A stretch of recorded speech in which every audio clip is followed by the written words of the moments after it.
What's going on, everybody? Welcome back to the big thing. It's Capes and Cowls, and oh my gosh, so much happening with this big article that went down in Variety, and there's a lot of conversation, but the question is, as my two esteemed co-hosts say today, they think it's a nothing burger. They say, listen, this is the stuff that we all knew already, whether it's the stuff that happened with Jonathan Majors, that they potentially will replace him, stuff that happened with the Marvels, stuff that happened, the Avengers. People are going, oh my gosh, they're going to bring back the Avengers, and Corey Jandreau has been saying that in Secret Wars for months. But the question is, were there other things inside of that report in general that we should be concerned with, talking about? And I think it does actually play, even if we come to the conclusion at the end that there's not a lot of new information in there. I think we all can agree that Marvel is clearly not in the spot that it was, say, 4 or 5 years ago, and it's reeling and it's changing their game, whether they're changing stuff within the Marvels, whether they're changing stuff within Daredevil, if they're doing reshoots and trying to push past and do new things with their villains. It's just not as smooth as it used to be. So where did it all go wrong? We'll have that conversation for sure. No Loki spoilers here today because we haven't watched it at the time of recording this. I know that when this comes out, and already have dropped, but we haven't seen it yet. We had already seen those first 4, so we're probably going to tape the episode for the finale next week because we all want to talk about it. So we'll have that episode out probably a little later next week. But we're going to be doing a lot of things here today, man. But before we even do it, I got to tell you guys about our show, the Big Thing Comedy Show, man. This is going to be awesome. I'm going to, of course, be going up. But I got Corey Jandreau, I got Winston A.Marshall, I got Kate Mulligan, Brett Sheridan, Roxy Strier's hosting, and just added to the show, Chris Carr is going to be doing a set as well. So get your tickets today. The link's in the description. Also put the iCard right there. You can buy tickets if you're going to be in the area. People are asking, they're saying, hey, man, you going to put this as a live stream? No. You're not going to do a live stream, not for any reason except I don't have the capacity to do it. However, I will most likely be putting it on Patreon. So go to patreon.com/thebigthingshow. All the new benefits are up there now. If you get to 600 patrons, by the time we get to December 2nd, Mike Kalinowski is going to do a 5-minute set also. That alone is worth it. So, okay. Oh, I made it out. What'd you do? I made it out. You're right. It's November, man. It's November. Oh, you made it. Winston made it. I was so confused with what the hell you're talking about, but that was an accurate response. All right, we'll talk about this all in a second. It's me and it's Winston. It's Coy. Let's do it.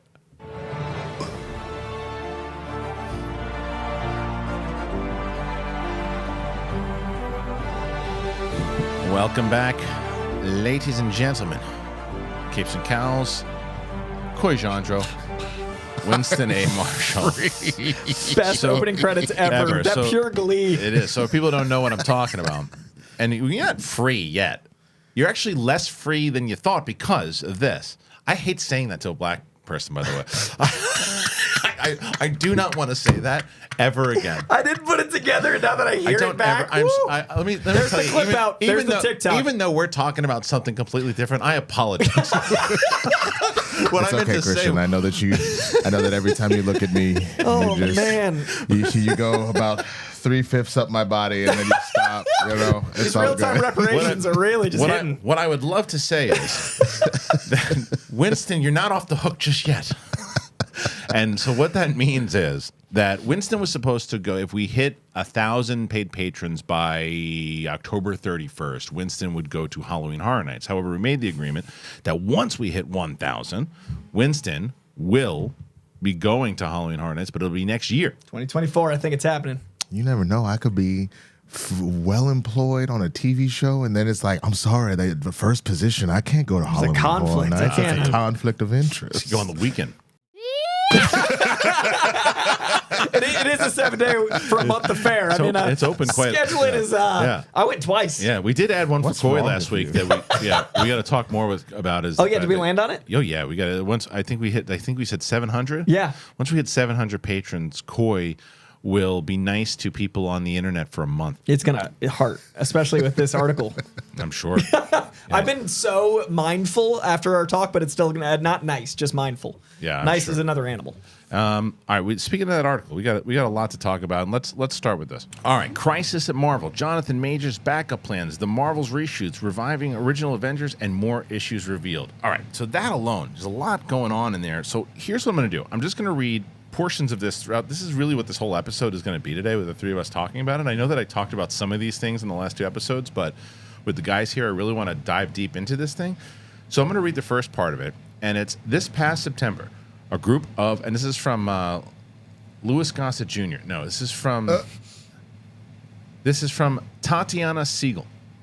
This past September, a group of Marvel creatives, including studio chief Kevin Feige, assembled in Palm Springs for the studio's annual retreat. Most years, the vibe would have been confident, even cocky, given how the premier superhero brand, owned by Disney since 2009, has remade the entertainment business in its image. But this occasion was angst-ridden. Everybody at Marvel was reeling from a series of disappointments on screen, a legal scandal involving one of its biggest stars, and questions about the viability of the studio's ambitious strategy to extend the brand beyond movies into streaming. The most pressing issue to be discussed at the retreat was what to do about Jonathan Majors, the actor who has been poised to carry the next phase of the Marvel Cinematic Universe, but instead is headed to a high-profile trial in New York later this month on domestic violence charges. The actor insists he is the victim, but the damage to his reputation and the chance he could lose the case has forced Marvel to reconsider its plans to center the next phase of its interlocking slate of sequels, spin-offs, and series around Major's villainous character, Kang the Conqueror. As the gathering in Palm Springs, executives discovered the backup plans, including pivoting to another comic book adversary like Dr. Doom. But making any shift would carry its own headaches. Majors was already a big presence in the MCU, including as the scene-stealing antagonist in February's Ant-Man and the Wasp: Quantumania. And he has been positioned as the franchise's next big thing in this season of Loki, particularly in the finale, which airs on November 9th and sets up Kang as the star of the 5th Avengers in 2026. The quote is, "Marvel is truly fucked with the whole Kang angle," says one of its top deal makers who has seen the final Loki episode. And they haven't had any opportunity to rewrite until very recently because of the strike, but I don't see a path on how they move forward with them. Beyond the bad press for Majors, the brain trust at Marvel is also grappling with the November release of the Marvel. Sorry, we'll get into the Marvel side of it in a second. So I want to cover this. I want to cover this Dr. Doom, Kang in general, and just how that is. Now, the first thing to bring up with you guys is that you both came in and said, well, this is all stuff that we kind of knew already. This isn't anything new. You've tweeted about it. Yeah. Moderately, kindly, adjacent. Yeah. But this is stuff that we've kind of known about, which I agree, but I think this is more so, I don't know what's really been confirmed, and I don't know how much of a confirmation this is. I don't know if any of this confirms anything. It just, the reason why it has more merit, it's a Variety reporter, which Variety has to, and even from knowing a lot of people at Variety, it's not like, when you're at stinkfart.net and then it's like, okay, here you go, just throw it out there. I mean, I can say even for Schmoes when we started, I got a tip from something about Beetlejuice, turned out to be true. Yeah. But I heard it from a friend who was pretty in the know, and I was like, put it up on the site. I didn't do any research on it, and I was quickly reprimanded by people at Variety, people or someone at the time, I think Jeff Snyder, wherever he was like, that's not how it's done. I'm like, well, I don't want to do that anyway. But so Variety's going to really get their sources and have, I believe, remember that this report of a big meeting was supposed to happen. I remember that. I remember they were supposed to do it every year. Yeah, and so this one, I believe that all of this happened. I believe that this was I don't think this was made up. Why would they make this up? I don't think any of it was made up. I think it's been made to sound revelatory when it's anecdotal. I think that all of this is them having a strike, so they need an article and they want to reach across. Variety is usually a magazine. It's a trade that appeals to the film industry. So maybe this is getting clicks for TikTokers that aren't in the industry, so they're finally getting the word out. But I think we all knew all of this because we're in it. So to me, it just feels like the the gateway clickbait to get moms in Idaho to have something to talk about. This feels very like, hey, let's draw attention to something that's this and make it look like this in order to get clicks. So, I mean, we've already literally every single one of those things we knew. To me, we knew that Jonathan Majors was arrested. Well, yeah, of course. That's what I'm saying. That's all that said. But did we know that they were having heavy discussions about potentially moving Doom? We knew that. How do we not? How do they not have conversations? But how do we didn't know that was. We always said, we always had those conversations, the three of us going, well, if he gets in trouble, they're probably going to shift towards Doom. We said that, but that's what I mean. I think this appeals to the people that didn't go like, what's a comic? Yeah, but no, but this is different. This is them saying, Marvel said this. Marvel had these conversations. We always said they probably have these conversations because we in the industry and we know. Sure. But to say that they actually were in a meeting having these conversations is different than the three of us who are knowledgeable about this stuff saying. But someone could quote one of us saying like an insider in the industry says Doom is likely, and that look, we did it. But they're saying this happened at that meeting. But okay, so what this feels like to me, 100%. So I've been rewatching Friends, R.I.P. Matthew Perry. Yeah. That's really where that's come from for me right now. Mm-hmm. There's an episode that was a normal trope for sitcoms in the 80s and 90s, and before that of the flashback episode where it's like we either need to buy some time or whatever else. So we're just gonna do an episode where it seems like it's a brand new plot, but it's like, man, you remember that one time that we played football on Thanksgiving, and then you go back and do it, right?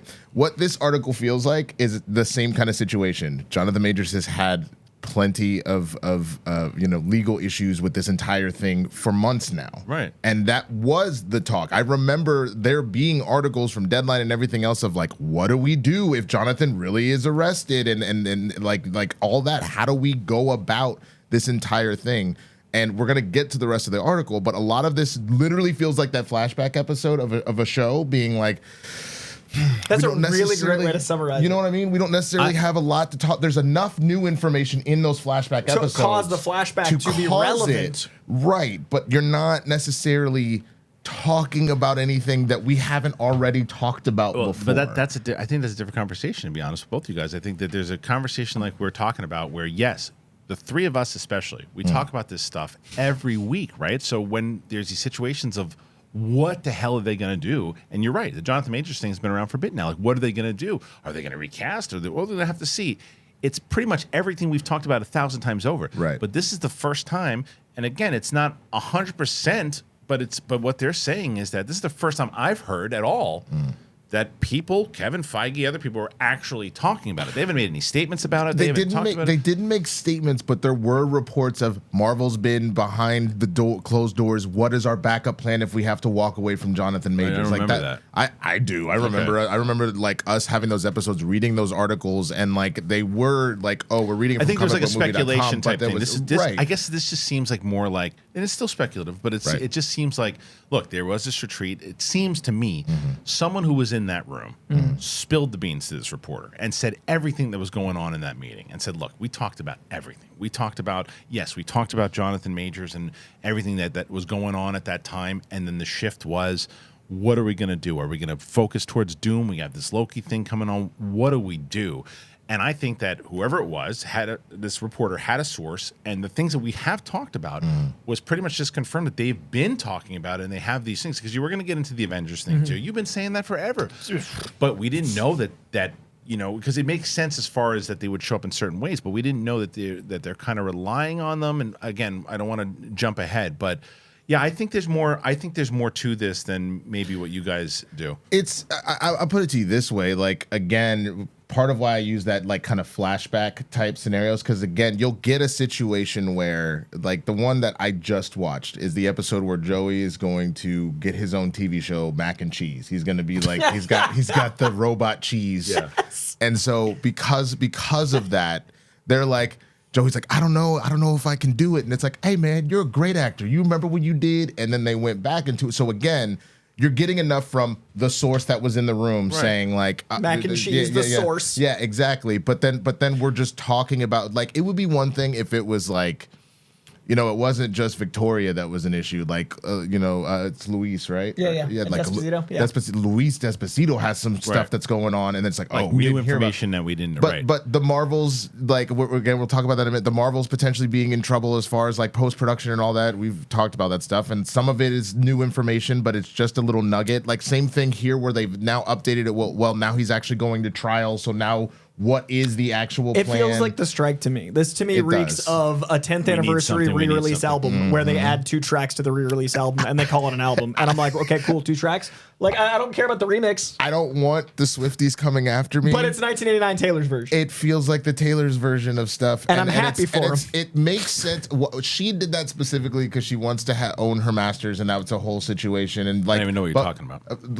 I'm surprised your babies don't. They love Taylor. I know, but I don't know. I don't think they know the whole inside. They own the original masters to all of her work, so she's remaking every single song through her different eras, which is why the Eras Tour is such a big deal. So 1989 has been now re-released her version, so she has the rights to it. Oh, right. This feels like Variety. My daughter probably knew that, but I right. So the big differences with it is just hearing like from my girlfriend about it is that like it is interesting hearing those songs resung now with her more mature voice and all that kind of stuff. Like it adds a different little element and layer to it. And then she released like some like 4 or 5 bonus tracks or Volt tracks that like weren't necessarily on the albums, but she's released at some point or another, or they were rumored to be released. So there was little things in there, but like it is essentially a re-releasing of that album. This feels like a re-release of news that we had already been discussing. But and I know we're just saying the same with thing the over tilt, and over again. but also the strike is being, I think, why, but also with a tilt Right. of more like desperation. Like, to me, the article is trying to make things sound worse. And that, you know, you guys are going to be in the comments in seconds going like, Koi's a Marvel shield. Of course he's going to say that.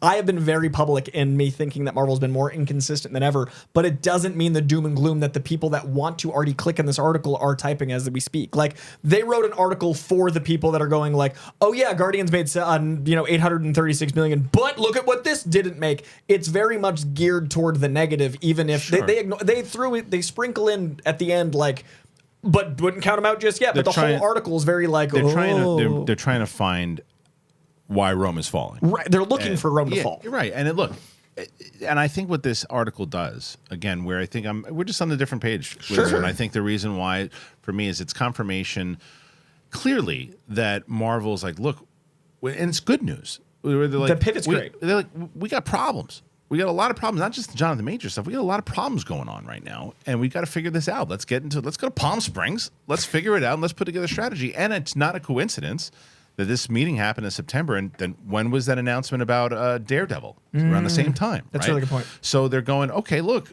we got to figure this out. Things aren't working right now, so that script ain't going to work.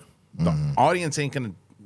They're not going to respond to that. Not responding to what we're doing right now, and they're clearly not going to respond to that. New writing team, Echo. Let's release it all at one shot. Do that. What's the other one that they just Blade, which we'll talk about in a second. That to me is more of a story. That's what, and I think it's all part of it. It's because what I think that the story is, which I think we all agree on, is the fact it's less about the stuff that's in it to what you guys are arguing, and more about the fact that they said, let's have a big meeting about all the stuff we've been talking about. The story is that they sat down and said, let's figure this out. That's the story. But my issue with the whole thing is that it's Variety, which is generally credible, that I enjoy, doing an article that, say Endgame, we all consider like Marvel all cylinders, right? Yeah. Endgame literally had scenes where Doctor Strange was, in the Iron Man suit. It had scenes where the first F word ever uttered was by Tony Stark. It reshot the ending like 3 days, before everything was supposed to wrap. All that stuff. If you had this article written about Endgame, Marvel in trouble, big finale and shoddy hopes, changing things last minute, you can write anything to sound awful. And Endgame obviously made $3 billion. I think it's just the tone of this article is very malicious for the sake of trying to hit something while it's down. And Marvel's not even down. They're trying to make it sound more down than it is. I think Marvel's down. I think Marvel's down too, but I don't think that I said more down than it is. I think Marvel's not doing what it did phase 1 through 3. Right. I just don't think it's as bad as the people that didn't like She-Hulk want it to be. No. I mean, yeah, and I don't think that. But I don't think that's Variety. I do think that there's a portion of people that are there, but I also think, like I said, right now they do this. I think it's warranted, to be honest with you. I really do, and I understand what you're saying. But from Variety's point of view, here's what I think it's warranted because not just because of She-Hulk, but because you look at the movies that have like Thor was disappointing. We've talked about these movies and I don't TV disagree. shows. Secret Invasion, disappointing. They're not, as you said, they're just not in the place that they were. So they can say, look, Marvel feels this way too. And this is what we just heard. This is what this entire meeting was all about. I think this is a relevant article. I really do. It's relevant in the way that the State of the Union is relevant. If you think about whenever the State of the Union happens, there's no agenda that the president brings up in the speech that you're like, we haven't heard some version of this at some point. It's then just taking it and maybe like elaborating a little bit directly from the source. Yeah. So like it is still a relevant thing to be talked about. Like I'm not knocking that, but it doesn't have the same relevance of like, there was this hurricane that's about to hit the West Coast. What are the president's thoughts on it? You know what I'm saying? Yeah, versus the State of the Union of, hey, we saw a lot of, infrastructure stuff going on. So let's really talk about the infrastructure. You know what I mean? Yeah, like I do. Just reading the whole article, like it's nuts. It's enough to make your hair fall out. And if that's the case, you should have nuts.com and Nutrafol, both of them. You should go and check out both nuts.com and Nutrafol. And I'll tell you about both of them right now. This is the best. Nuts. Get off my nuts. Don't touch my nuts. I love these nuts. I love them. Listen, you ever been to a candy store? You ever been to Willy Wonka's chocolate factory? Probably not the last one, but you can get something close. Check this out, nuts.com. Maybe you can't get to the chocolate factory, but I'll get you close enough. The online version of that is nuts.com. Besides just having a lot of great nuts, they have classic candies. They got butterscotch, they got fudge, and licorice. Cashews, almonds, pecans, pistachios, dried mango, crystallized ginger, dates, jelly beans, jawbreakers, root beer barrels. It goes on and on and on at nuts.com. I was so excited to have them come along. I mean, look at that. That's what I got. That's what I've been eating. That's what I've been chewing on. Yeah, and even that little fat pug that I love so much, he loves it too.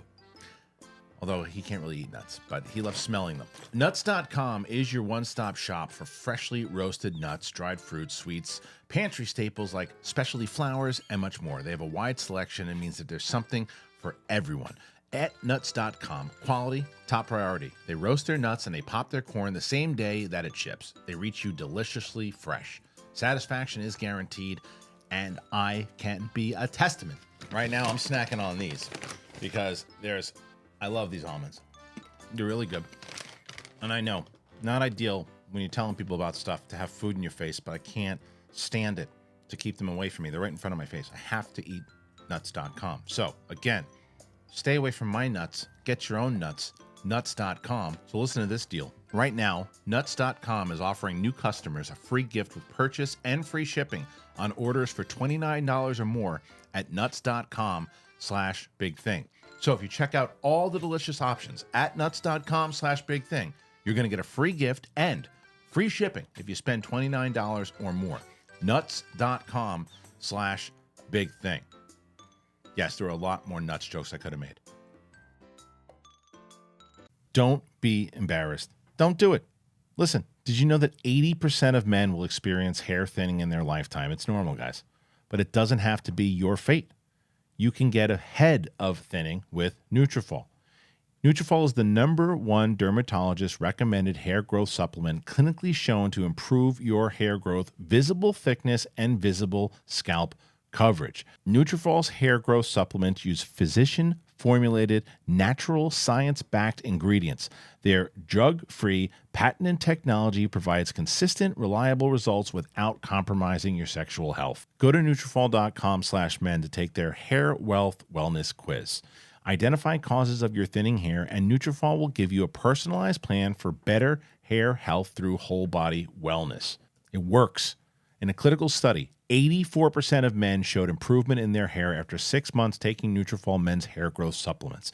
Everybody feels this way as you're getting older. You're like, oh man, am I the only one? Why is this happening to me? This and that. We're in an age now where you can get it helped. You can get it fixed. Take the first step to visibly thicker, healthier hair. For a limited time, Nutrafol is offering our listeners $10 off your first month subscription and free shipping when you go to Nutrafol.com/men, but you have to enter that promo code Big thing. Find out why over 4,000 healthcare professionals recommend Nutrafol for healthier hair. Nutrafol.com/men. Nutrafol.com/men and enter that code Big Thing. That's Nutrafol.com/men, promo code Big Thing. When it's a combo, I'm always just like, just waiting. Whose line is it anyway? In the back pocket. It's ready. Improv. Every effing time. So good. Every I time. never know when it's coming. I can sort of sense it because there's this thing where he almost doubles down in seriousness. Oh, yeah, it is. The way you Now got to we do drop it, it the way down. you got to do it is you got to wait for this close up. Oh, that's true. Yeah, we're on a wide and And that's it. So anyway, if you guys want to check out both nuts.com and Nutrafol, please do it. I mean, I wiped out, I don't know if you guys saw, there's an empty bag of almonds on the floor now. It is they're so good. We're getting from my father-in-law, and then Nutrafol is fantastic as well, too. So you help out the show, make sure you check it out, and I always link it in the description, and it's always the first one pinned. All right. Well, sticking with this Doom thing, though, too, let's just, before we move on to the Marvels portion of it, let me ask you guys your we've talked about it briefly, but and we didn't really kind of dive into this because this is what I said on the show yesterday, and I'm curious where you guys lie with this, because Perry had said on the show, so the trial is happening with Jonathan Majors, right? And she said, well, it's just because of right now what's happening, and the amount of, and they said it in this article too, with his reputation, everything too, is it better for them to cut their losses and move on? My concern with that is if the trial happens and then they find out without any reasonable doubt that this was a setup or he's innocent, then that's a big problem too. yeah, And then you're cutting a guy who an innocent guy off from his career. Yeah, and just because he's got he's got baggage now. But he's innocent. If that's the case. Now let me finish before people go, well, you don't know he's innocent. I don't know he's innocent, because this flip side of that is that they'd find out more stuff and go, whoa, this guy, time to go. And they cut him. So my question to you guys, I guess we'll start with you, Winston, is both scenario A, right, which we just said, and then scenario B would be they find out the stuff, they go, we got to cut him. How do you shift? Especially, we haven't seen the finale yet, but from what everyone's saying, that Kang is really set up to be the guy. How do you shift to Doom? How do you do it? It would definitely take some time for them to look at and find that angle in the way that you go, but there's enough storylines where Kang and Doom are connected, whether it's kind of some sort of pseudo team up scenario, whether it's the fact that like there is a storyline, and Coy can correct me here if I get this off base, where Kang is they're not sure if he is actually related to Reed Richards or if he's related to Doom himself, and that whole thing, because of how much he's just interloped into time, it's like, is he technically their ancestor? Are they his? There's a lot of that like all over the place. So there's enough connection between Doom and Kang that if you essentially want to then like introduce a Doom, and then Doom just is like, you plebe, like you dare go against Victor Von Doom, and then you just kind of shoehorn him in. It doesn't mean that it would be something completely seamless and smooth. You would have to do the reshoots with Jonathan, and then essentially be like, look, bruh, here's what happens. Right. So we're gonna shoot this, and you're gonna die now, and that's it, and you're done. Like, I don't. Are you saying also, because this is kind of what I was thinking as well too, is that if you wanted to, you get them for the reshoots, right? Mm-hmm. And because there's so many, Toby, Andrew Garfield, different versions. They're not Tom Holland, right? So why does it all have to be the same actor to play Kang? Here's the problem. You could do your recast if you wanted to, and maybe if the way you write it in theory is you could say, oh no, time ripple. Why? Oh, that's Kang. Yeah, and you just whatever. Right. But I think the problem is the end of Ant-Man. You saw the Council of Kangs. You saw a bajillion different versions of Kang, and they all look like Jonathan Majors. Right. I think the problem is they've made the dynamic of Kang so interesting in having one actor play different versions of himself. Like the interesting element of Kang is that he is so multifaceted. So if you recast him or had multiple people play him, I do think that would undermine it, unless you recast him with one guy and then have him play a ton of them in a way that feels nefarious. Like, have it be like the end of episode 4, spoilers for last week, have that event cause something. You can't obviously fix episode 6, but have something that led to. But again, that's no matter what they do, this is going to feel like they had a plan and then had to pivot. It feels like Omar Epps replacing Wesley Snipes in Major League. Sure. Love you, Omar, but nobody's Wesley Snipes. I like Omar Epps, but he's not Willie Mays Hayes. Yeah, they had to have a line in Iron Man 2 about Don Cheadle for a reason. Like, you're going to notice. You're gonna Wait, what did they say in Iron Man 2? The first line that he says in the courtroom, he's like, "I'm here, just deal with it." And he walks in. He literally acknowledges he's not Terrence Howard. That's hilarious. I don't remember that line. Don Cheadle's first line in the MCU is walking up and going like, "I'm here, just deal with it," and then going to sit down. That's really funny. I did not catch that at all, because the only time that I've ever can think in my mind of a recasting being directly acknowledged is the Fresh Prince of Bel-Air. He got Aunt Viv'd and acknowledged it. Well, that's what I'm saying. So I don't know if you know this, Christian. So it was going into when the episode when it happened. Will had gone off for the summer vacation or whatever. They had just had baby Nikki, and so you have Daphne Maxwell Reed taking over, and you had Jazz there, and he goes, I can't put my finger on it, but there's something different about you, Aunt Viv. And you see Will holding the baby, and then he just looks up at.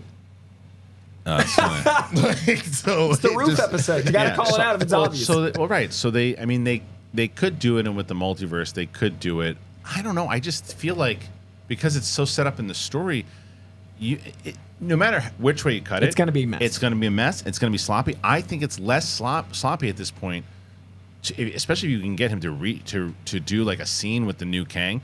You should do that.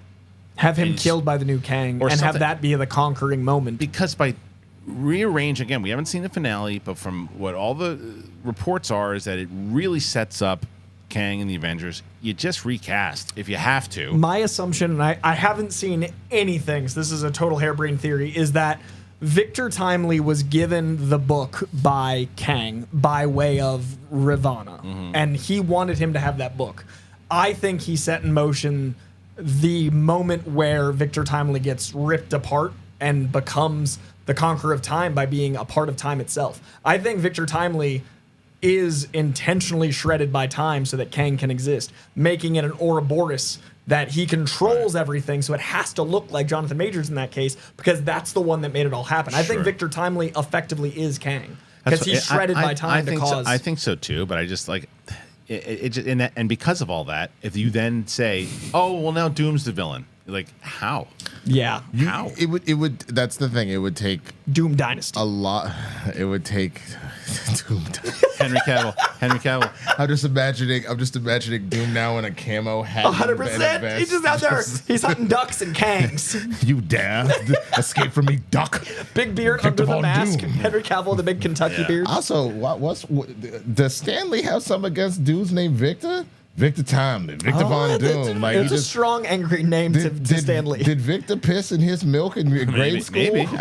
I've always thought it's like victory over, like Victor of Time and Victor of Doom. Like he is so full of doom, he's able to accomplish defeating it. He's the Victor of Doom. But I think that Doom would have to literally be introduced sooner. I think he'd have to take out a Kang. And I also think that what's tricky about the idea that what if Doom took over is like that's clearly the plan because of Secret Wars. Like when you see a 1-2 punch of Avengers 5 called the Doom Dynasty, Avengers 5 being called the Kang Dynasty, and then 6 being called Secret Wars, I feel like the end of Kang Dynasty is Doom taking over already, because that's what's going to lead into Secret Wars. You could do that. That's what I think it was going to be, is showing you like could lead to that, but it's like I think the Avengers were going to get. I think they were going to kill the Avengers in Kang Dynasty by way of showing how strong Kang was, and then Doom taking out Kang, and that leads to Secret Wars. Is I think the original plan. But how do you do that earlier, and how do you do that story without a whole movie of Kang still? All right. Well, look, that's alone. It's just weird. That's just the first part of the article.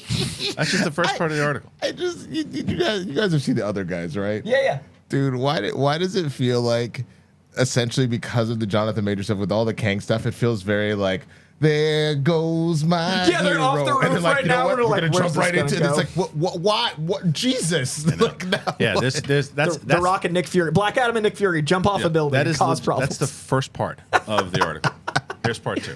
All right, so now beyond the bad press for Jonathan Majors, The brain trust at Marvel is also grappling with the November release of The Marvels, which is a sequel to the 2019's blockbuster Captain Marvel that has been plagued with the lengthy reshoots and now appears likely to underwhelm at the box office.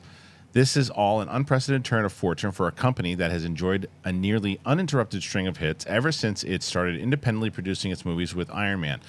That wildly profitable run culminated in the $2.8 billion success of 2019's Avengers Endgame, a high watermark for the studio that has earned nearly $30 billion over 32 films. Replicating that kind of phenomenon is never easy. However, the source of Marvel's current troubles can be tracked back to 2020. That's when the COVID pandemic ushered in a mandate to help boost Disney stock prices with an endless torrent of intercontinental Marvel content for the studio's fledgling streaming platform Disney+. According to the plan, there would never be an elapse in a superhero fair with either a film in theaters or a new television series streaming at any given moment. But the ensuing tsunami of spandex proved to be too much of a good thing, and the demands of churning out so much program taxed the Marvel apparatus. Moreover, the need to tease out an interwoven storyline over so many desperate shows, movies, and platforms created a muddled narrative that baffled viewers. The Marvel machine was pumping out a lot of content. Did it get to the point where there was too much and they're burning people out on superheroes? It's possible, says Wall Street analyst Eric Handler, who covers Disney. The more you do, the tougher it is to maintain quality. They tried experimenting with new characters, Shang-Chi, Eternals, with mixed results. With budgets as big as these, you need home runs. The Marvels, which opens in theaters on November 10th, will struggle to get the ball past the infield, at least by Marvel's outside standards. The movie, which cost $250 million and sees Brie Larson reprising her role as Captain Marvel, is tracking to open to $75 million to $80 million. Now, that's far below the $185 million Doctor Strange in the Multiverse of Madness took in domestically in its debut weekend last year.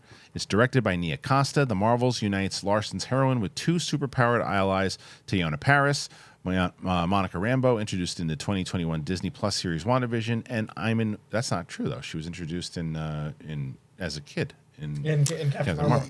I mean, maybe the actress. And Eamon Vellani's Kamala Khan, first seen in Ms. Marvel. But instead of seamlessly building on the success of Captain Marvel, this move resulted in 4 weeks of reshoots to bring coherence to the tangled storyline. Then, eyebrows were raised again when DaCosta began working on another film while The Marvels was still in post-production. The filmmaker moved to London earlier this year to begin prepping for her Tessa Thompson drama, Hedda. A representative for DaCosta declined to comment. If you're directing a $250 million movie, it's weird for the director to leave with a few months to go, says a source familiar with the production. The Marvels has seen its release date moved back twice, once to swap places with Quantumania, which was deemed further along, and again when its debut shifted from July to November to give the filmmakers more time to tinker. But that extra time didn't necessarily help. In June, Marvel, which traditionally only solicits feedback from Disney employees and their friends and family, took the uncharacteristic step of holding a public test screening in Texas. The audience film gave middling reviews. But Marvel has never been in the business of being average. Kevin's real superpower, his genius, has always been in post-production and getting his hands on movies and making sure that they finish strongly. The source adds, and these days he's spread thin. Feige declined to comment for this story, which is interesting. He always comments for a lot of those. Does he for Variety? For Variety, I mean, come on, he would comment for this. He comments for a lot of these things. Feige isn't the only person showing signs of strain. Marvel's entire VFX battalion, including staffers, vendors, is struggling to keep pace with a never-ending stream of productions. This past February, where the credits rolled at the world premiere of Quantumania, shock rippled through the Regency Village Theater in Westwood over some shoddy CGI. There were at least 10 scenes where the visual effects have been added in the last minute or out of focus. Says one veteran power broker who was there. It was insane. I've never seen anything like that in my career. Everyone was talking about it. Even the kids of executives were talking about it. The schedule swap with the Marvels had left the Ant-Man sequel in a squeeze, pushing up its post-production schedule by 4.5 months. Marvel films are known for coming down to the wire, giving Feige the ability to foam the runway and land a plane that way, says one executive familiar with how it works. But this level of unfinished was unprecedented and would be noted in scathing reviews when the tentpole $200 million budget opened 11 days after the premiere.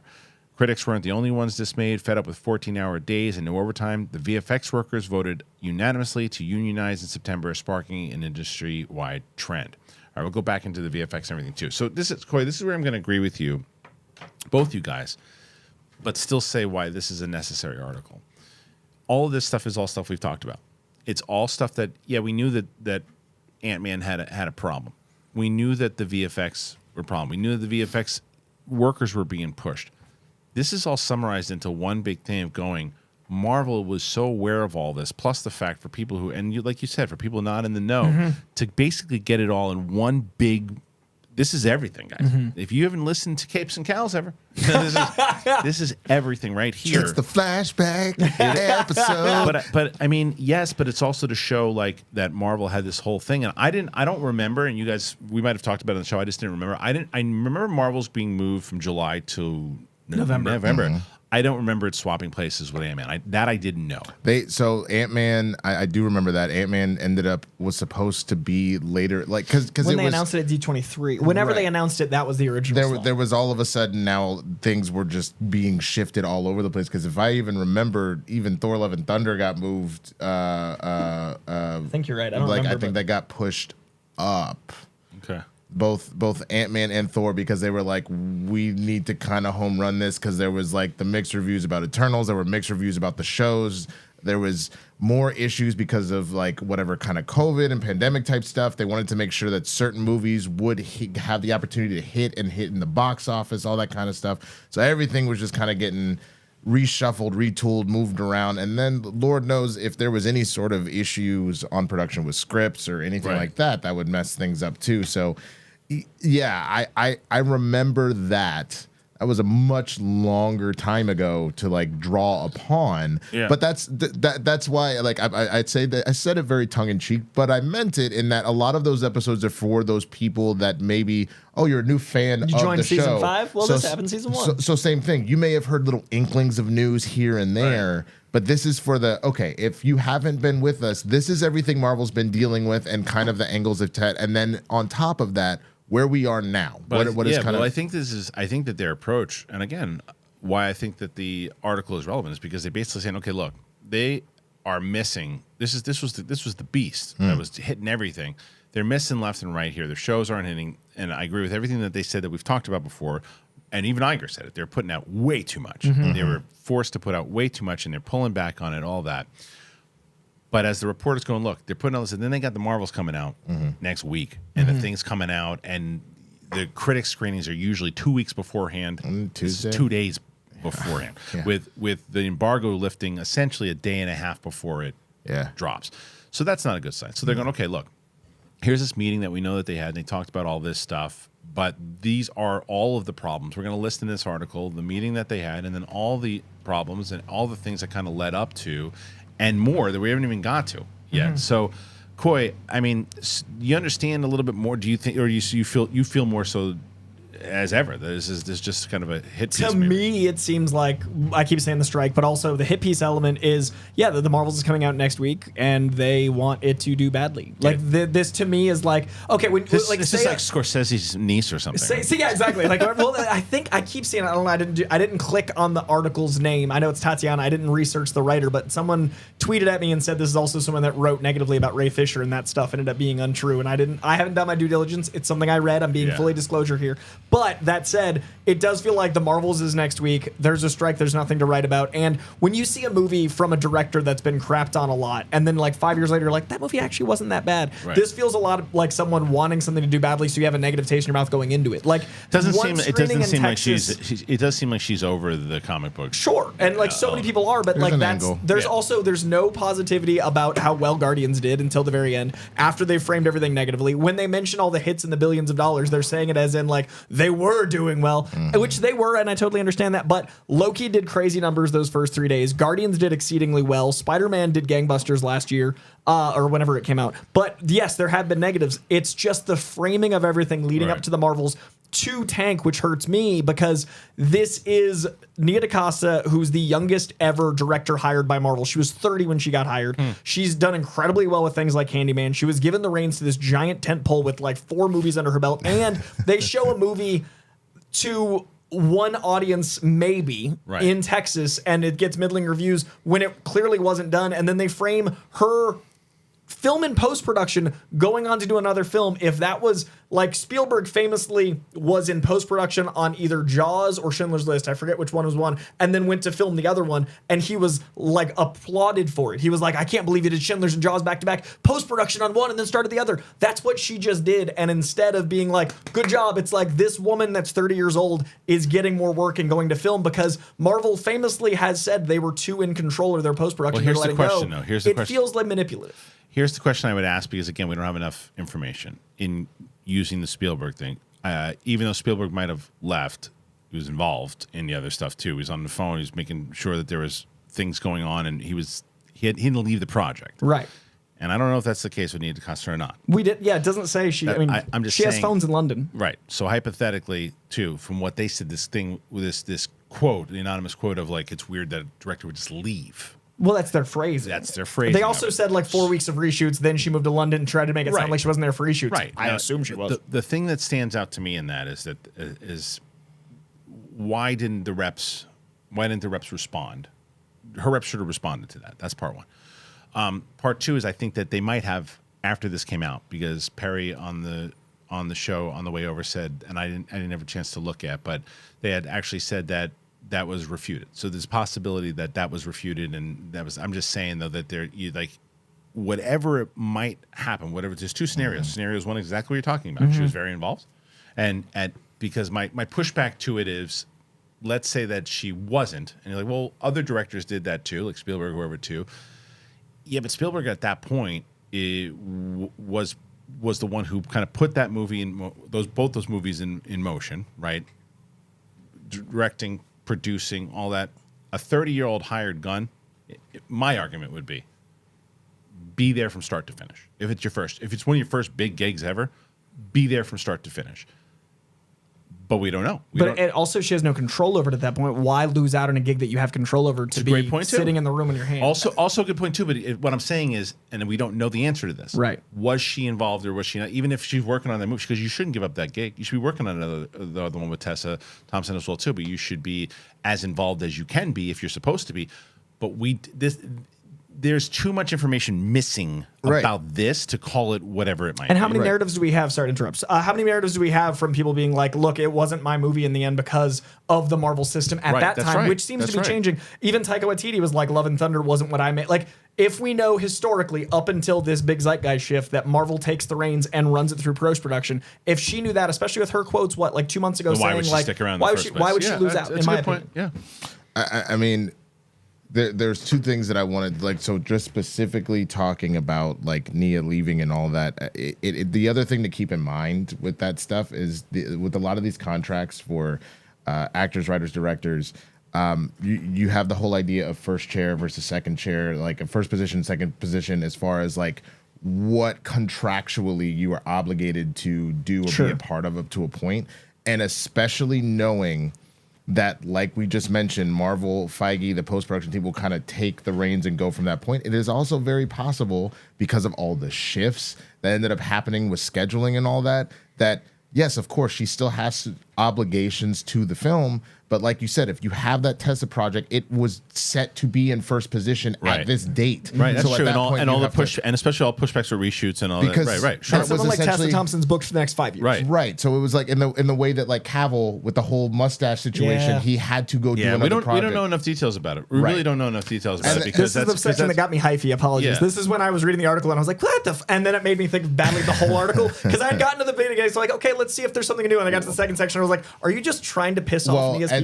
So what it kind of feels like with, like you mentioned with this article, and I wouldn't say it's like a hit piece, but it feels like someone, if they were talking about their ex, they were like, I mean, look, like we were in love, and they brought me flowers every day, like best sex in my life, but it was always hell getting them to fill the dishwasher. That shit. That little asterisk at the end. This is kind of, it's like Marvel, who had billions because of Endgame, the scheduling, but also people left early. I don't think, and when it comes down to it, also, and unfortunately, this happens a lot of times with directors.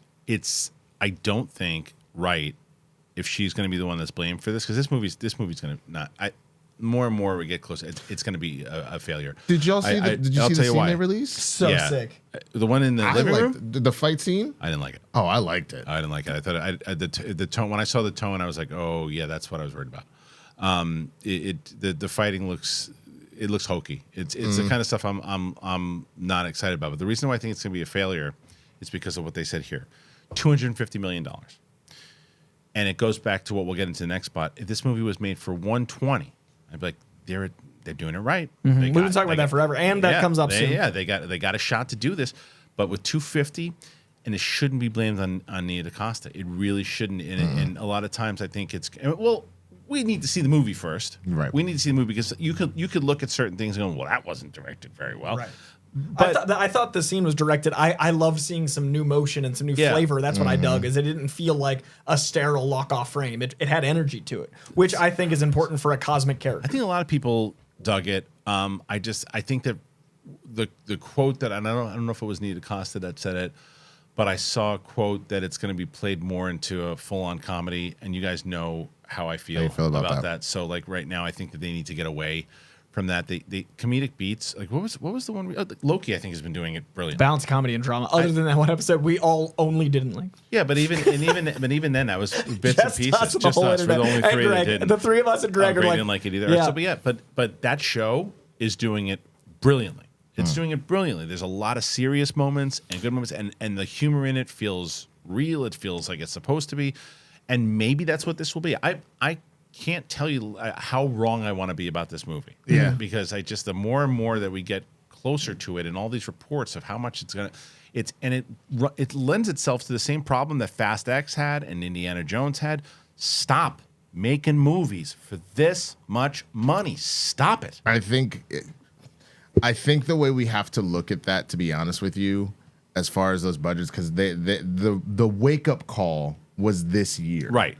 And so they'd already gone through it. So I think in the same way that like when someone's president and the next person comes in, that first year or two is all that first year or two is all what the last guy did when they were on their way out. Like if you honestly understand how that works, that takes time. So I think it's the same thing. Yes, they should not have had another situation of 250, but again, this was all stuff that was already kind of in the can, and or you had to do the reshoots or whatever. I think the only thing potentially helping them in that regard, that obviously the marketing budget is significantly less because of the strike, because the only advertising we've seen has been an onslaught of TV commercials, right? And then even releasing the scene was another way to try and market it a little bit before it came out. But like, I think that's been the weird part for me with all movies this year. I keep forgetting stuff's coming out. Well, like what was the movie with John David Washington and like the creator? The creator. So like even those. It's very weird that you keep getting other almost soulless recuts of TV spots and all that, and it just doesn't hit not the properly. Same way. Because nobody talks about when movies that are small don't do anything, or when movies that are medium don't do well. They talk about these giant movies tanking, but Marvel's now gone through a strike, now gone through a pandemic. All those numbers are like $250 down to $100. Like you can't compare pre-pandemic and post-pandemic. And this, I mean, $250 million off $1 billion success. It's the sequel to $1 billion movie. I think the suits were like, here's $250 million to make it, and they shouldn't have. That's right. That's probably. I think you're right. I think that they go, well, because they're not, especially someone like Chapek at the time. Goes, oh well, the first one did $1 billion. This one will probably do the same when you're not doing the research on it. Like, and there's no way to know a strike's coming. There's no way to know. But there's also, it's like, guess what?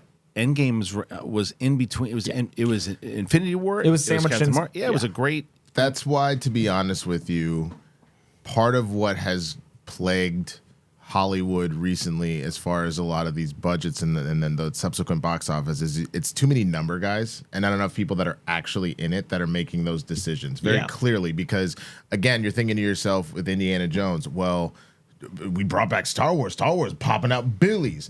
Jurassic World came out, even though the people didn't really love it, that popping out billies. Yeah. So Indiana Jones, oh my God. Like we got to erase what happened with Crystal Skull, all that, bringing Harrison Ford back, Phoebe Waller-Bridge, she's amazing. Like, cool, 300 mil. Because you're just thinking in your mind. To be fair to Indiana Jones, as much as I crap on the budget all the time, and I don't mind the movie, but They got also hit with COVID stuff and other things too, and which ballooned it up. But Same with Mission Impossible. But it still shouldn't have been $200 million in the first place. But anyway, look, there's a lot of stuff. It's just taking up too much energy to go through it. And if you lack of energy, use AG1. I'll tell you right now, AG1, that's exactly what you have to do. And get your health straight with BetterHelp. I love both of them. I'm going to tell you about both of them right now. I always get excited when I get a chance to talk about AG1. You guys know, if you've been listening to this show long enough, you know that I've been talking about them. I've been drinking them now for, it's got to be at least 2 years. I started drinking AG1. I think Brett Sheridan told me about it. Said, you can't mess around with this, man. You got to try it. And I did. And it's a foundational nutritional supplement that supports your body's universal needs like gut optimization, stress management, and immune support. Since 2010, AG1 has led the future of foundational nutrition, continuously refining their formula to create a smarter, better way to elevate your baseline health. I've heard so many different people now talking about it since we've been talking about it on this show and how much AG1 has helped them. I talk to you guys, a lot of you guys, when we talk to do my one-on-one sessions that I do with people that go, yeah, I started doing AG1 and I love it. It gives me the energy that I need. Parents, I found new parents love this stuff. But everybody loves it. And not only for me did I replace my multivitamin with AG1 because I was never the multivitamin guy. I would try it, and I was like, everyone's telling me, you got to do multivitamins, you got to do multivitamins. And I can't do that many vitamins. One scoop. I put it in a water bottle. I put it in a zoo cup. I shake it up. I'm good to go. I recommended AG1 to everybody, my friends, my family, you guys, and it's worked out. It's great. I get energy. I get a pep in my step. I love AG1, and you guys know how long I've been talking about it. People still they'll tweet and they'll X, whatever they X me, and they say, "Hey, AG1, you've been talking about it forever. I'm trying it today," and they never go back. AG1 is the supplement that I trust to provide the support that my body needs daily, and that's why they've been a partner for a long time now. If you want to take ownership of your health, it starts with AG1. Try AG1 and get a free 1-year supply of vitamin D3K2 and 5 free AG1 travel packs with your first purchase. But you have to go to drinkag1.com/bigthing. Drinkag1.com/bigthing. Check it out. This episode is brought to you by BetterHelp. I've talked to you guys about BetterHelp. A lot of people have been in that position where you're up at night, your thoughts are keeping you up, and you can't enjoy what's going on. I've done that many times. You're trying to fall asleep, and then your brain is just going at 1,000,000 miles per minute. And it turns out one great way to make those racing thoughts go away is to talk them through. Talk them out. Talk to someone. Therapy gives you a place to do that. You can get rid of your negative thought cycles and find some mental and emotional peace. I have talked about it many times on this show. Both Roxy Stryer, who has also talked about how BetterHelp has helped her tremendously. I have people in my family that have now been using BetterHelp over the course of the last 5 months, has helped them out tremendously. So it helps. So if you are thinking of starting therapy, give BetterHelp a try. It's online, it's designed to be convenient, it's flexible, and it's suited to your schedule. You fill out a brief questionnaire, you get matched with a licensed therapist, and then you can switch therapists anytime, no additional charge. If you want to get a break from your thoughts, BetterHelp. Visit BetterHelp.com/bigthing today. You'll get 10% off your first month. That is BetterHelp.com/bigthing. Talk to someone. It helps. All right. Once again, thank you to our friends over at BetterHelp and AG1. Been with us for a long time. Make sure if you're able to click the link in the description. It helps out the show tremendously. All right. Let's keep going on this. The year 2023 was the straw that broke the camel's back, says former Marvel Studios VFX Assistant Coordinator Anna George, who appeared before the Congressional Labor Caucus on October 19th to testify about the studio's unattainable deadlines and working conditions. The pay and long hours at Marvel were the reason we had to start our unionization process there. The conditions were completely unsustainable. Disney's top brass, including newly returning Bob Iger, was said to be apoplectic about Marvel's VFX troubles. 1 month after the Quantumania premiere, the guillotine fell on Victoria Alonso, who oversaw the studio's physical production, post-production, VFX, and animation. So they went back to the fact Alonso's attorney said she's not going to comment. They probably have an ongoing lawsuit. Let's go. Some people say that Alonso was a scapegoat and point to the She-Hulk VFX issues as a symptom of a deeper rot, namely a lack of oversight on script development in the original arc of She-Hulk. A flashback of star Tatiana Maslany transformation into her Hulk character didn't take place until episode 8, the penultimate episode. But after Marvel's Brain Trust watched the footage, it realized the scene needed to happen in the pilot episode so the audiences could see more of the character's backstory. That meant that the VFX team was tasked with fixing the mess in post-production. So this goes on a lot about the VFX stuff, and they said there are signs that the flood of product is leading people to tune out. I'm not prepared to call it a permanent fall, but based on the numbers that go with Marvel podcasts, Marvel-based articles, friends who do Marvel-based video coverage, all of these numbers are down, says Joanna Robinson, co-author of the New York Times bestseller MCU: The Reign of Marvel Studios, who is a writer and podcaster at The Ringer. The quality is suffering. In 2019, at the peak, if you put Marvel Studios in front of something, people are like, oh, that means brand quality. That association is no longer the case because there have been so many projects that felt half-baked and undercooked. As public criticism mounts, Feige is pulling the plug on scripts and projects that aren't working. Here it is. Case in point, Blade.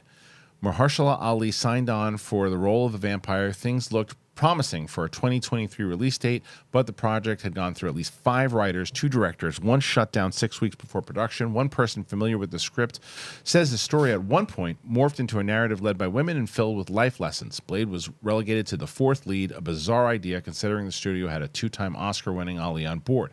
Amid reports that Ali was ready to exit over script issues, Feige went back to the drawing board and hired Michael Green, who was the writer of Logan, to start anew.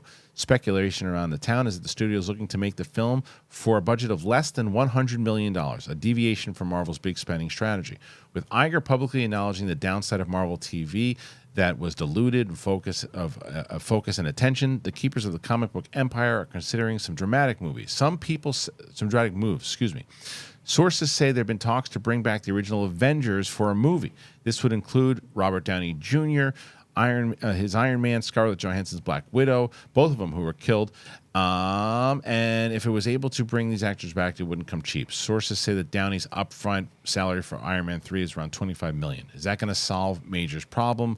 When the Quantumania actor was arrested, yada, yada, yada, yada. Okay, so there's a little bit more, but I want to hit on those before Winston's got to get out of here. All right, let's talk about, again, this is one big thing telling everybody everything, but where it is a great kind of catch up for everyone but it's the Blade stuff that's kind of newer because Blade is starting to turn into The Crow, right? Where it's like, oh, that movie's never going to happen. But I like what I'm hearing so far, and it looks like, as we talked about before, Feige went, we need this movie to happen. So here's what we're going to do. Because if that's the case, it doesn't matter, and I said this yesterday, it doesn't matter if it was led with women, if it was led with aliens, if it was whoever it was led with. In what world should Blade not be the lead of that movie? If it's true, what world? So Feige's, in the same way that Feige looked at the Daredevil thing and said, no. And because good on him if he was like, no, this stuff, because a lot of other studio people just release it. Just go. Let's just finish it. We'll make it work. And he's like, no, because they said that we got to get the brand quality back. You hear all this Blade stuff. What sticks out the most? Him being 4th lead in his own film. Right. Like the funny thing is I remember thinking to myself when Black Panther came out, being like, man, this really isn't about T'Challa. And then I've gone back since that point and I've been like, no, that's not what it is. It's that the main thing as far as T'Challa goes, it really was following all the way through, but his story was about him listening to the various people in his life and then making that ultimate decision. Do we open up Wakanda or do we not? So it's hearing Killmonger and like his whole speech of you guys left us out in the cold. It's seeing the Dora Milaje and the way that they would fight for country and all that kind of, like, there was a lot of just influences, and then ultimately you're getting the decision, because the most powerful moments in the movie are T'Challa in the astral plane. You were wrong. You all were wrong. Like that. It's moments like that's, you know, when I think about that OG Black Panther. So that being said, when you have a 2-time Oscar winner, when you have what is considered maybe one of the most beloved superheroes because of what Wesley did with that original trilogy and everything else, really started the new superhero phase. It really did. So the idea of him not being the center focus of the movie is wild. Yeah. And it had, whether it was like, I guess it mentioned like 3 women leading it or whatever, it doesn't matter, man, woman, whatever. If Blade is not the focus of Blade, then that is a problem. Yeah. All right, you got to get going. Yes. I'm gonna get out of here. What was the other thing we were gonna talk about real fast? Well, Avengers. Avengers. Go ahead. Again, to me, Nothing Burger Coy did a good job on Twitter, kind of mentioning it, in that with Secret Wars, for anybody that knows that like storyline in general, it is a hodgepodge of universes coming together. We've been setting up variants as is. I always assumed they were coming back, whether or not they came back as like here is a movie starring Robert Downey Jr. versus like, here is a movie that Robert Downey Jr. is now in because Iron Man, whatever. I always expected that Iron Man would come in, Black Widow would come in. It'd be a situation where they're in the film, very similar to an Infinity War Endgame. They're not a focus, but they are a part of it. They're I'm trying to think who was like a smaller but like integral part of like Captain Marvel in Endgame, for example. Right. I always imagined that would be something the level of like interaction. Toby and Andrew. Andrew. I always assumed it would be that something level like of they are involved. It doesn't seem like that though in this article. In this article, it seems like again that it's going to be that they want to do a full movie. Which I'll tell you what. Here's the thing. As much as I agree, which I'm sure we're all on the same page, that it's like it would just you do a whole movie with the old Avengers, you bring back Chris Evans, how expensive it will be in general. That's part one, and it also would really take away all the emotion that we felt in Endgame. It's so invalidating. It would be, but you can also see the reasoning with the studio heads, because if my uncle sees Robert Downey Jr. and Chris Evans coming back in a commercial, oh, they're back? I'll go see that. Yeah, it's a reunion tour. It's a reunion tour. It's but when it's a also, band gets back together. It's also casual viewers going, oh, okay. And it's literally the Marvel brand people associate with on screen again, which is what the top of the article. Yeah. I don't disagree, by the way. I've disagreed with a lot of this article, but there is a section which we just started with acknowledging that the Marvel name is not synonymous with success guarantee anymore, and I agree with that. It is a more muddled name. It is a less consistent brand. That said, the answer isn't like any remake. You don't just look to the past. You have to recreate something in the future, and you're going to be invalidating Endgame, because I get there are variants. If anyone's going to understand comic books, I know what a comic is. Right. It doesn't work in the same medium when you look at a drawing of someone versus looking at Downey Jr. as Iron Man going, yeah, but that's not my Iron Man. That's a variant. You as a human being are going to see a human being and go, that Downey Jr. is from our Earth. We're going to see it as Downey Jr. I think Wolverine is going to be a new variant, because I think they're going to have Dead Logan in the movie as canon. Sean Levy's practically said as much. I'm not going to look at the Wolverine as played by Hugh Jackman as a different character. It's going to be like, I've lived with Hugh Jackman for 20 years, no matter how much they want us to. But I think that would be the big difference, is that it's very clear that that Hugh is probably going to have a much larger role in Deadpool 3. Yeah. I honestly believe that, again, it is a we need some sort of like good news spark, whatever. I truly do not believe that they're like, no, we're dead serious. The original of 6 Avengers, they're getting a full tilt, do their thing. That's not a thing. And the rumors have gotten so big that people are tweeting me like, no, they're doing like Avengers 1.5 between Avengers and Age of Ultron. And I was like, why? Why do you think that from this? Like, what sentence did you read that I missed? What it honestly feels like is like, yeah, man, I am completely homies with Barack Obama. That's my whole thing. But what it really was is I met him one time at a fundraiser and spoke to him for 10 minutes. That's what them coming back feels like. It feels like, no, they'll be in it and they'll be fighting Kang, and he used the thing. He said, I am Iron Man. And it'll be a moment. It'll be cool. But it's not. They're not coming back for a full movie. That's not. You're going to be late. Yeah, I got to go. $100 million blade, though. That's good. Yeah. Right. So, $100 million to do that budget is really smart. Would be great, and hopefully it sets a standard. Yeah. Which would be great. It's also how much they've lost on all the production iterations. Smart of them, because now not only in the more linear sense does it need to make less money to make a profit, at the cost it's already in a deficit of, it's smarter to come at a lower budget. Just mathematically, I want the movie to profit so much they get a trilogy. My concern with that is we already have, as we discussed, Mahershala is 51. Something like that, 49. Yeah, I think it'll be 51 by the time it could come out. I think we did the math last episode. My big concern with Blade is there have been so many script iterations. I think it needs to be clean slated, because we don't know the source that said this. Yeah, I think it's the right move, because they hired the Logan. Which is great. And if someone knows how to do a smaller budget movie, I think that's what we need to be looking at. I think we should ignore... I know, again, I love Marvel, but I think we should ignore the production stuff going into the movie's expectations, because it is brand new. They're acknowledging that it's brand new, and I think Kevin Feige is the man that made Phase 1 through 3. We need to let him be again. I'm just hoping we get a shift, man. I hope like Blade is one of those movies that causes this shift of movies like Logan, right? Like more movies that are kind of deeper and more movies that you still have special effects, but feel like almost like, like really glossed up like 90s movies. Yeah. But in a way I that rewatched Blade for Halloween, and man, that movie holds up so well. That's what I mean. And you can do it in a way that it's like you don't have to, it's like that glossy thing that, like you can, the $200 to $300 million movies, they have their own feel to them now. Yeah. Like they're too shiny, man. And they're void of anything, minus like there are exceptions, right? Like, sure. I don't think it should be a $200 million movie, but Killers of the Flower Moon is a $200 million movie. That's an exception and rare that a movie like that should cost that much. It shouldn't. Top Gun Maverick is one.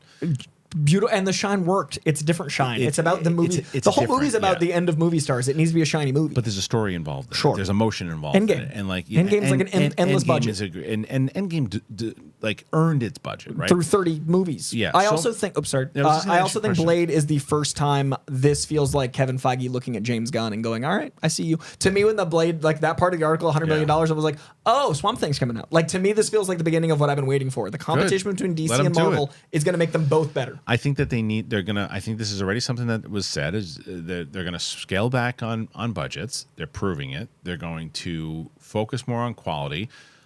There's two things I want to bring up, and I brought it up many times, and it bothered me at the time that Feige said it, and I think that there's a reason why it bothered me, because it came to fruition, and I was showing how his hands were tied. In that comment I bring up maybe once every 6 shows on the show, and that's, well, what movie is this? This is a Taika Waititi movie. It's like, well, what happened to, because they set it up by going, in the past you've done the crime heist, you've done the spy thriller, you've done the John Hughes feel, like, what's this movie? I think in his head it was post Ragnarok. We brought Thor back from obscure, like Thor 2 was rough for Marvel. At the time they had very few dips. Right. I think that Taika Waititi in his head was like, he's his own genre, and you love that genre. How much do you love Ragnarok? I think in here it was a great buzzline. I think it got a lot of headlines. Now it's the reverse. It was, I turned to Winston, I said, uh-oh. Yeah. And it was an uh-oh. And to this day, I think that Feige is going like, okay, we need to have that's this what I hope. vision. It seems, this is what I love about him. This is what I love about him, is the fact that he's going, okay, we got, because look, everybody loves a winner, and everybody loves to watch the winner fall. And that's what this article feels. I think that's why I'm so petty about it. Maybe so. But guess what else? Everybody loves a comeback. Oh, 100%. And so if Feige's able to go, okay, and because if you don't think that this article is he inspire, read this in like fucking. Of course, he's going to be inspired by this, and he's going to and we'll hopefully see some major changes and major tone shifts in how they shoot stuff in their TV and their films, or they're dead. And that's the time for the fire in your butt is right now, because the writer's strike, they had time to pivot because they couldn't film. Yeah. The actor's strike, they still can't film. Hopefully that ends as soon as possible. But going forward, we talked about how Cap 4 is going to be the first thing under the new regime, but it's half and half. Right. The first real thing, as we've said, is Deadpool. Deadpool or bust, man. And I think, honestly, you're right. Comebacks are huge, and I think this is the Feige we want, is that under pressure, like underdog player. He's back to where he was. He was the coming off X-Men. He was the king of kings for a long time, and now it's like he's got this thing now where he's got it. He again has to prove himself, and I think that that's a good thing for him too, because when you're just everything, you're in your Midas, and it's like, well, everything's working. All those like new Eminem albums talking about how he doesn't know how to be the big dog, how he's always better as the underdog. I always think of that movie studios and actors, like pressure is what makes diamonds, man. And I think that's what's going to happen. At least I'm hoping that's what happens, but. Which I guess we've covered the majority of the stuff in the article, right? Is there anything else? Yeah, I mean, I think the Avengers stuff, Winston touched on a bit, but it very comically, I know a lot of people are like, you shouldn't have to know the comics to know where it's going, but they're alluding towards storylines by having it in the title. Kang Dynasty and Secret Wars as a 1-2 punch is pretty much saying the Avengers are coming back. I think they didn't publicly say it because they've already revealed too much, and because you don't know what they're going to cost. I think, if you can only afford Chris Evans, you don't want to say maybe Downey. I think that the Secret Wars, as Winston said, alludes to a certain thing. It's not a spoiler, it's the title. That said, I do worry that the Marvel name not being what it was is going to cause people to be more apprehensive. Like if I was Chris Evans, like to come back, I mean, money's money. Though. I mean, money's money, but like, how much do you? He can make $2 million doing one weekend at a con, so do 10 of those instead of being stuck as Captain America for the next 6 months. Yeah, but I think I don't know. That's some serious money to walk away from. But especially if you know that bringing the gang back together is going to probably same thing. If let's say you're retired for a little bit and you're like, hey, we want you to come back and play one season, and we got some of your old teammates to play with you, and you guys could probably win a championship. You're like, all right, I'll win. I'll win one more. Same title. sports metaphor. One more fight, and that comeback fight usually doesn't go well, and then usually your reputation's tarnished. But they still take the fight. But no, your reputation's not tarnished because it'll just be like with that. You came back. You shouldn't have come back because Mike Tyson fought 3 times when he shouldn't have. No one talks about Kevin McBride. Fair. That's actually a good point. Yeah. And Kevin McBride was his last fight, and most honest interview ever. When he's just like, God, I shouldn't be losing to fighters of this caliber. Yeah. I should not be losing. I'm done. I don't have it in me anymore. It was the most honest. So people love listening to Tyson talk because he's just no bullshit.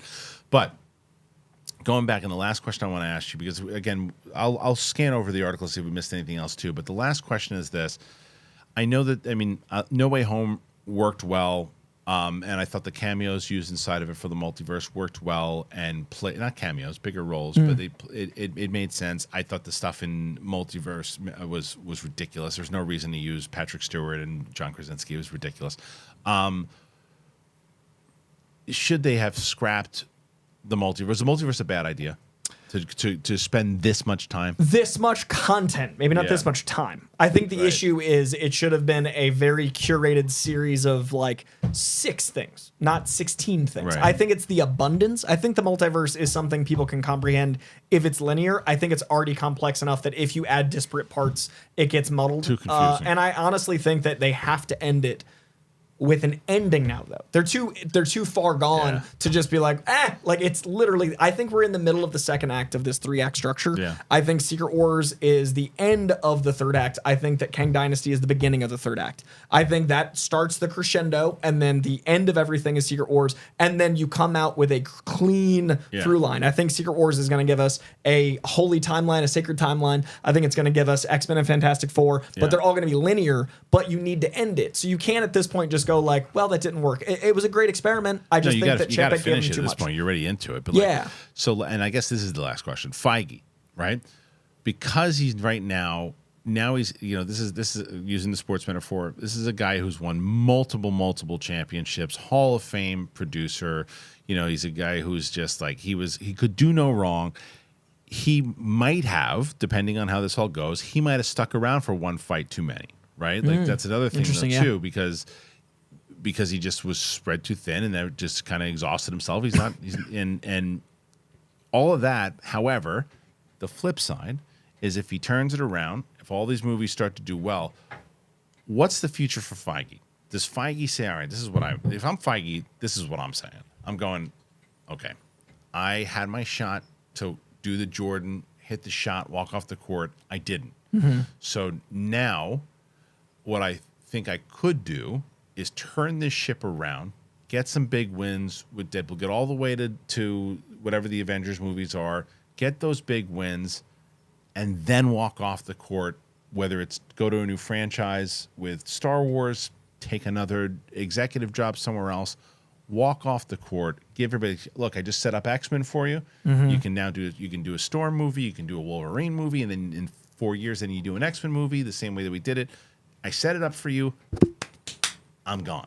Or does he just stick it out and he retires with Marvel when he's like 70 years old? I think X-Men is too personal for him to walk away from. Mm-hmm. I don't think he opens the X-Men door. Because he loves X-Men, right? And he also, that's where he started. Yeah. You don't give a guy his, oh my God, this thing is back in my hands, and then he doesn't pass the ball. Like he's been waiting for that ball. Like he's done all of this, I think, X-Men to get 1 that and then ball. Jumps? I think, or you think he stays? I think through phase 8.